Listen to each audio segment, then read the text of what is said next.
In the autumn of 1888, a shadow fell over London's East End, a darkness so profound it would haunt the city for over a century. A killer, known only by a chilling nickname, stalked the gaslit alleys of Whitechapel. But what if I told you the most famous serial killer in history was never really a mystery at all? Welcome as we descend into the fog-shrouded streets of Victorian London to uncover the truth behind Jack the Ripper. The story you think you know is just the beginning. It all started on August 31st, 1888. The body of a woman named Mary Ann Nichols was discovered in Bucks Row.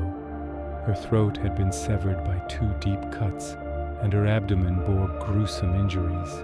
This was no ordinary murder. The precision and brutality were shocking, even for the crime-ridden slums of Whitechapel. Just a week later, on September 8th, the body of Annie Chapman was found in the backyard of 29 Hanbury Street. The horror had escalated. Her injuries were even more severe, with organs having been surgically removed from her body. Panic began to grip the city. The police were baffled. Who could commit such monstrous acts? The killer was like a phantom, leaving behind a trail of terror but no tangible clues.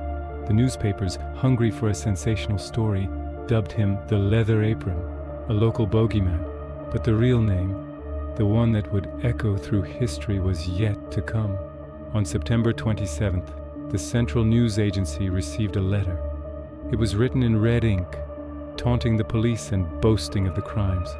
It was signed with a name that would become infamous, Jack the Ripper. "I am down on whores and I shan't quit ripping them till I do get buckled," it read. Was this a genuine letter from the killer or a cruel hoax? To this day the debate rages, but the name stuck. It gave the faceless terror a moniker, turning a murderer into a legend. Just 3 days later, the killer struck again, this time with terrifying audacity.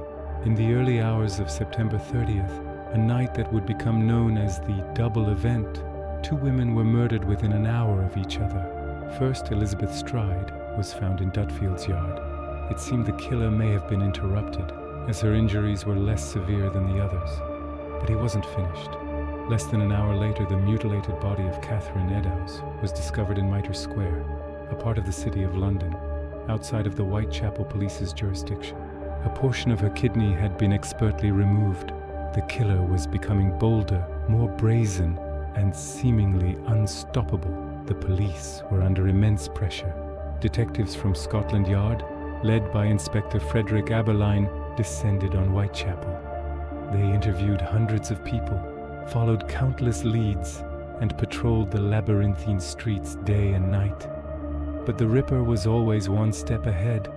He moved like a ghost, his knowledge of the area's dark courtyards and hidden passages allowing him to appear and disappear without a trace. The public's fear turned to frustration and anger.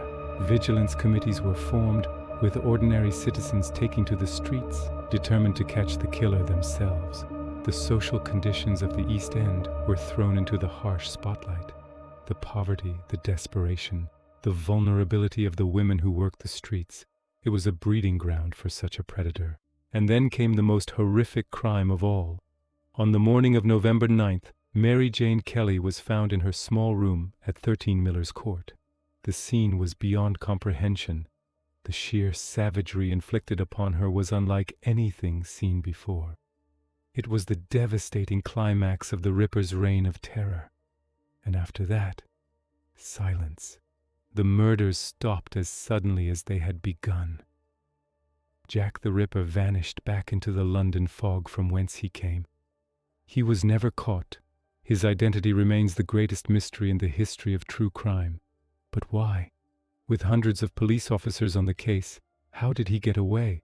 This is where the story takes a fascinating turn. Over the decades, an entire industry has been built around solving this puzzle. Ripperology, as it's called, has produced hundreds of suspects. Was he a doctor or a surgeon, given the apparent anatomical knowledge displayed in the mutilations? Suspects like Montague John Druitt, a barrister and schoolteacher who was found drowned in the Thames shortly after the last murder, became a prime candidate for the police. Or what about Søren Kłosowski, also known as George Chapman, a Polish immigrant who worked as a barber surgeon and was later convicted and executed for poisoning 3 of his wives. Inspector Aberline himself reportedly favored Chapman as the Ripper after his conviction. The method was different, but the misogyny and cruelty were undeniable. Then there are the more sensational theories. Was it a member of the royal family like Prince Albert Victor, Duke of Clarence? This theory, popularized in the 1970s, suggests a grand conspiracy to cover up the prince's dark secrets. While thrilling, it has been largely debunked by historians. Other suspects include the painter Walter Sickert, who morbidly depicted crime scenes, and even author Lewis Carroll. The list is long and varied, from butchers and barbers to midwives and madmen. But perhaps the most compelling modern theory centers on a man who was right under the police's nose the entire time, Aaron Kosminski. Kosminski was a Polish Jewish immigrant who worked as a hairdresser in Whitechapel. He suffered from severe mental illness and had a known hatred of women. He was admitted to an asylum in 1891 and remained institutionalized until his death. Chief Constable Melville McNogden, in a private memorandum written in 1894, named Kosminski as one of 3 top suspects, noting he had a great hatred of women, with strong homicidal tendencies. More recently, in 2014, author Russell Edwards claimed to have definitive proof. He had a shawl, said to have been found near Catherine Edow's body, tested for DNA. The results, he claimed, linked Kosminski to the crime scene. While this evidence has been heavily debated and criticized by many in the scientific and historical communities, it reignited interest in a suspect who had long been a person of interest. The idea that the Ripper was not a brilliant, aristocratic evil genius, but a mentally ill and marginalized local man, is a much more grounded and perhaps more disturbing reality. It paints a picture not of a theatrical villain, but of a pathetic and tragic figure, whose inner demons exploded into unimaginable violence against the most vulnerable members of his own community. So was the mystery ever really a mystery to the police? It's possible that they knew who their man was, or at least had a very strong suspicion. But in an era without modern forensics, a suspicion was not enough for a conviction. They couldn't prove it. Perhaps they were content to see Kosminski locked away in an asylum, effectively ending his threat to the public without the need for a trial that they might lose. The legend of Jack the Ripper endures not just because the case is unsolved, but because it holds up a dark mirror to society.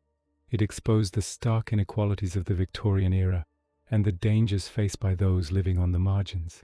The victims, often reduced to a mere list of names, Mary Ann Nichols, Annie Chapman, Elizabeth Stride, Catherine Eddowes, and Mary Jane Kelly, were real women. They had lives, families, and struggles. They are the true heart of this story, and it's their memory that is most important. The Ripper's shadow may have faded from the streets of Whitechapel, but his story continues to captivate us. It's a chilling reminder that sometimes the greatest monsters are not mythical figures, but ordinary people hidden in plain sight. The truth may be lost to time, forever swirling in the London fog, but the search for it will never cease. Thank you so much for joining me on this journey into one of history's darkest chapters. If you found this exploration as fascinating as I do, please hit that like button and consider subscribing for more deep dives into historical mysteries. Let me know in the comments who you think Jack the Ripper was. Until next time, stay curious